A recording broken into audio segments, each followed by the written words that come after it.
Hello and welcome back to another episode of True Osprey. How are we all doing on this fine Thursday afternoon? Welcome back. If you are new, don't forget to like, share and subscribe. Today's video is going to be something different. We're going to look ahead to the new season, the 2024-25 season. I am joined by a few supporters from the URC.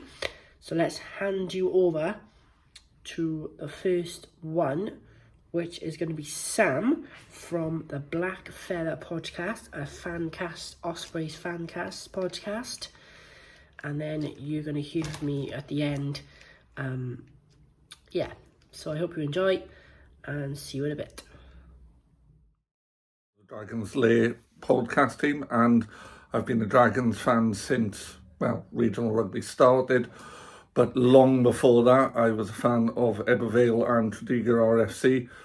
And my background is in Gwent Rugby. My dad played for Tredegar. And even though I'm now Sussex-based, still a firm Dragons fan. Being a Dragons fan is not an easy thing because we don't win a lot. We struggle to recruit. Our coaching has been historically poor. But we are in a situation now where I think the coaching is as strong as it needs to be. Deutschland has made some decent selections in terms of who he's brought in to coach alongside him. And now is the season where we have to see some payback, I think, because we can't spend all our life saying next year. So this has to be the season where we perform to our best. What does that actually mean, performing to our best? Well, I think realistically, we finished 15th. Aspirationally, we finished 13th. It doesn't sound hugely aspirational, but there are better teams than us, and we will do well to beat those. I genuinely think we are as strong as most of the Welsh regions, but Ospreys are a better side than us at the minute. And in terms of Europe, what's the best we can hope for? Well, the best is we get out to the group stages. It's a tough group. I think Ospreys' way is going to be tricky. Lions in Johannesburg is clearly going to be a very difficult game. So Europe, if we can beat the two French teams, then there's a chance there. And Newcastle, who are there for the beating. And then in terms of our best signing, well, we have signed guys from overseas, and that can be quite exciting. Harry Wilson, who we've got from Waratahs, looks a good player. But for me, the most exciting signing is Shane Lewis-Hughes, who will bring a bit of bulk, a bit of go forward, which we have lacked. And that has been part of Di Flan's recruitment, really. He has just selected big lads, and I think that's a good start for the season. My name is Anthony. I'm a Stormers supporter. I have been for the past 25 years. I've enjoyed the Stormers pretty much in playing. And here's a few of my predictions of what's going to happen this year within the Stormers.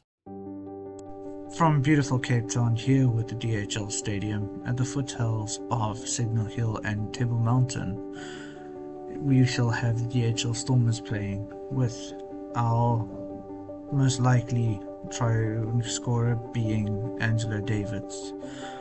And then our final league position, in my opinion, will be in the top 4, where we've got a very good, strong side of fighting. And in the Challenge Cup, I'm going to say playoff position, as I do have my suspicions about things. Best signing so far right now would have to be the Spicy Plum, Stephen Kitchoff, and JD Schickling coming back home. Here's our new kit for this season, and here's some pictures of when I've been at the stadium. Everything, some old tickets from Super Rugby days, and here's a quick little video clip from when Leinster last played here in Cape Town.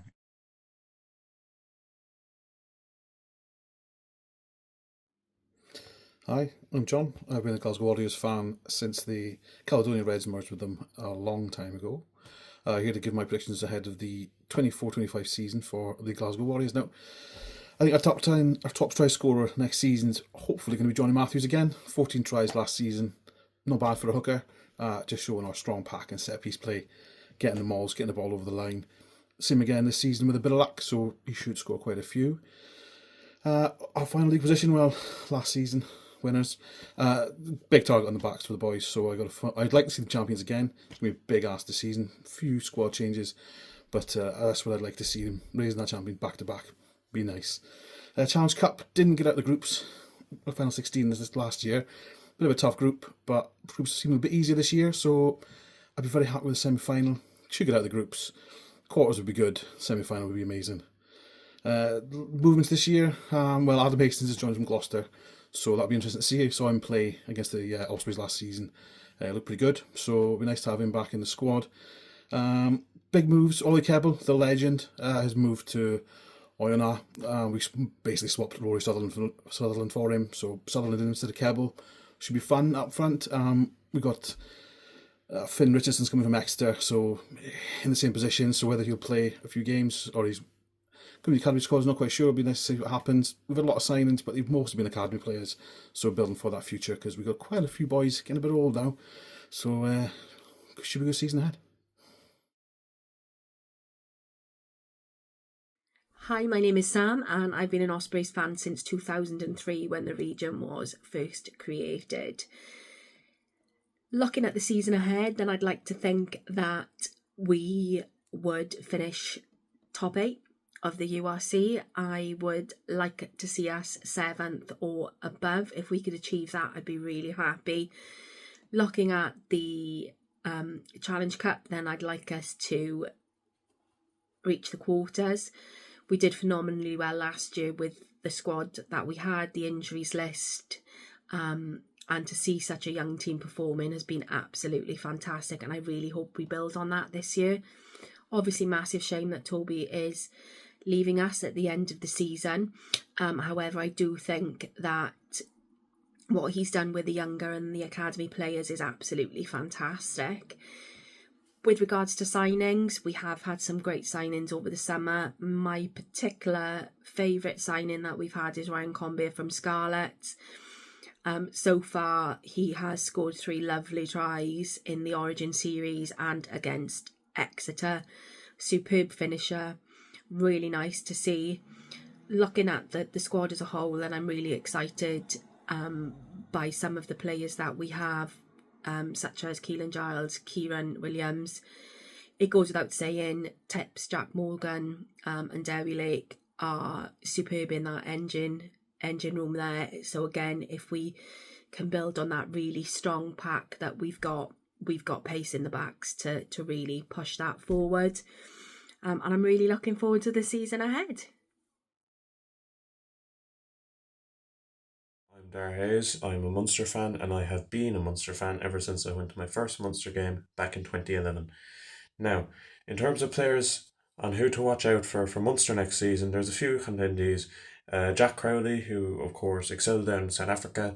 He was the URC Next Gen Player of the Year, and he was voted the Players Player of the Year. Ty Byrne, who continues to excel as being one of the best locks in the world. Edwin Adogbo, who missed the second half of the season due to a horrible injury he sustained against Leinster on St. Stephen's Day, or Boxing Day as it's called in Britain, but has continued to be excellent when he has played for Munster. And I would say Calvin Nash, who again, another fella who excelled on the tour down to South Africa. Now, in terms of expectations for who Munster's top try scorer is, there's a couple I'd look out for. I'd say Takir Abrahams, who's the new signing in from Leon, seems to be bloody rapid, good try scorer. Another fella who seems to pop up with a lot of tries, obviously Calvin Nash and Shane Daly, the 2 wingers. I would probably edge it to Calvin Nash, but it could be any of those 3. It could be a forward. It could be the likes of Dermot Barron or Niall Scannell as well, because our rolling maul seems to be very good. Now, expectations where I expect us to finish next season. We finished first this season, of course. Very difficult to emulate that. But I would say at a minimum, Munster should finish in the top 4. Anywhere from 4th to 1st. Anything below that would be disappointing. Now, in terms of the European campaign, our European campaign last season was pretty atrocious. Got 1 good win away in Toulon, and we're alright away in Northampton, but we're pretty shocking other than that. I'd say, looking at our group, I mean, it's not the most difficult group, and no disrespect to the other teams that are in it. We should be qualifying through it easily, probably second or third, depending on how Northampton play this season. It could be first. I'd expect us to at least get to a quarter final, get a home round of 16 game. Finally, Munster signing of the season. We've signed in a couple of fellows, but Takir Abraham seems to be the most exciting, the most flexible, the quickest, and he's certainly the best prospect out of the players we've signed. Hi everyone, my name's Owen. I'm a Cardiff rugby fan and also follow Cardiff RFC as well. I've supported Cardiff ever since my dad started taking me down, and some of the first memories really of the club are from the Rebel season when Cardiff and Swansea were playing. It was a whole season of fixtures against English sides after a bit of a disagreement with the WRU. I was quite young at the time, so I don't really remember much of the ins and outs of it, but I just remember really enjoying going down and watching some of those games. And it's kind of stuck with me ever since, from Cardiff RFC and then through to regional rugby as well. So I'm here to do a bit of a season preview about Cardiff, and I think the first thing to cover off would be players to keep an eye out for next season. It's a bit of a tricky one, but the two that kind of come to mind are Ben Thomas and Theo Cabango. Ben Thomas particularly because he signed a contract, a longer term contract with us, and he really kind of came into his own last season. I'm expecting big things from him again this year. Primarily plays at centre for Cardiff, but can also fit in a 10 as well, which he did do for Wales relatively recently.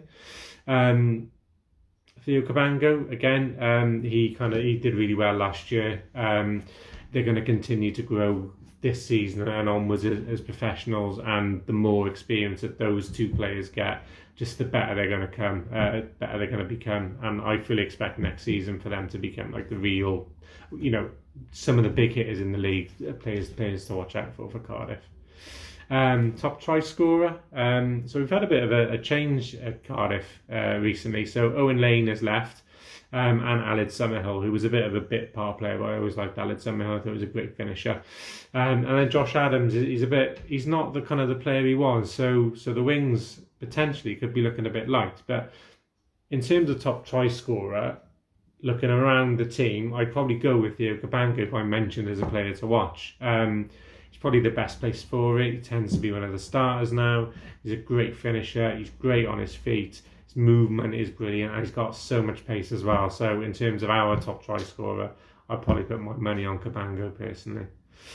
Final league position, it's a really tricky one. So we finished 12th last season, but we put in some really solid performances, and a lot of the losses were generally kind of one-score games. We've added more depth this year. We've got Callum Sheedy coming in at 10, and we've got Alan Davis coming in at 9 as well. So, Sheedy and De Beer at 2 10s. We've got two experienced 10s, both really good, solid URC players as well. So they are good signings, and we made some good signings in the forwards as well. Another season under the belt for the young players that I've mentioned too. And I think if we can turn some of last season's losses into wins, which is definitely possible, I think we can finish top 10, which doesn't sound particularly optimistic, but for us it is quite optimistic. And if we can push for top 8 for the majority of the season, I'll be more than happy with that. Moving on to Europe. I'm not sure how anyone can predict Europe. Looking at the group we've got in the Challenge Cup, I think we can get out of that group. And then it depends who you're playing in the round of 16 and the quarterfinals. I'd be very happy with a quarterfinal push. I think semi-finals might be a bit beyond this, but quarterfinals is doable. With the right opposition on the right day. So I'll go quarterfinals of the Challenge Cup for Cardiff. And the last bit I want to kind of look at is the best signing that we've made in the off season. So we signed a few players, and the two that really come to mind are the two that I've mentioned, Aled Davis and Callum Sheedy. I've never been particularly worried about our backs or our attack. We're quite a good try scoring team, and some of the rugby we were playing last year was really good actually. Throwing the ball around, it was quite exciting to watch. So I've never been overly worried about that. But what was missing last year, and that goes back to the losses by like kind of one score or like the really tight losses, it's just a bit of steel in the team and a bit of leadership on the pitch and the defensive side of stuff. So that was a bit of a worry, and has been for a little while actually. So with that in mind, I would probably say our best signing to remedy those woes is Josh McNally from Bath. He's a lock, and he's had his health issues over the years. But I think if he can stay fit, he's going to give us a little bit more of an edge in the line-out. And add to that, he played 84 times for Bath, despite injuries and health issues. And he also captained that side as well. So I think that shows that he's going to bring a level of leadership and experience, which absolutely is going to fill those gaps that I mentioned before around leadership and steel and all the rest of it. Only thing is, he is 33, so it is a short-term fix. But I'd rather a good short-term fix than no fix at all. So yeah, signing of the year for us, or for moving into this season, is Josh McNally.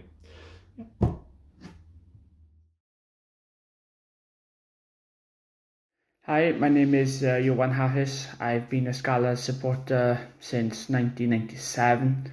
I think our top try scorer this year would be either via Fafita, or I think it could be Tommy Lewis if we can get him back up and running.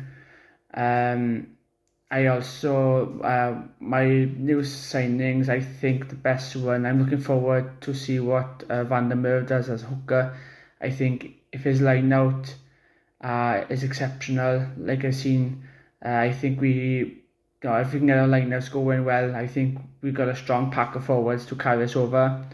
I think it'll give Ryan Elias a bit of a boost as well, saving us playing him, putting so much pressure on him, having an experience to help him out.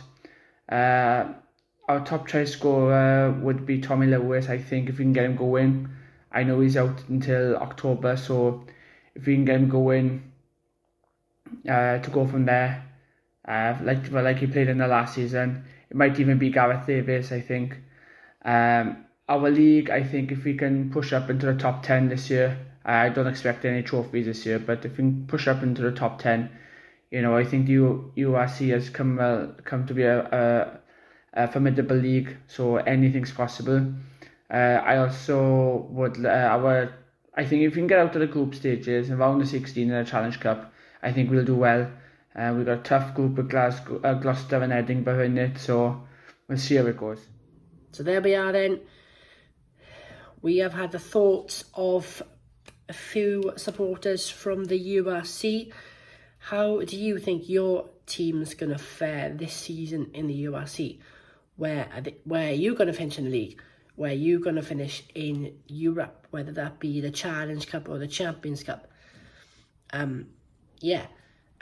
Feedback is always welcome and appreciated on this channel. Don't forget to like, share and subscribe for more content, and see you soon. And good luck to the Ospreys for the 2024-25 season. Come on, the Ospreys!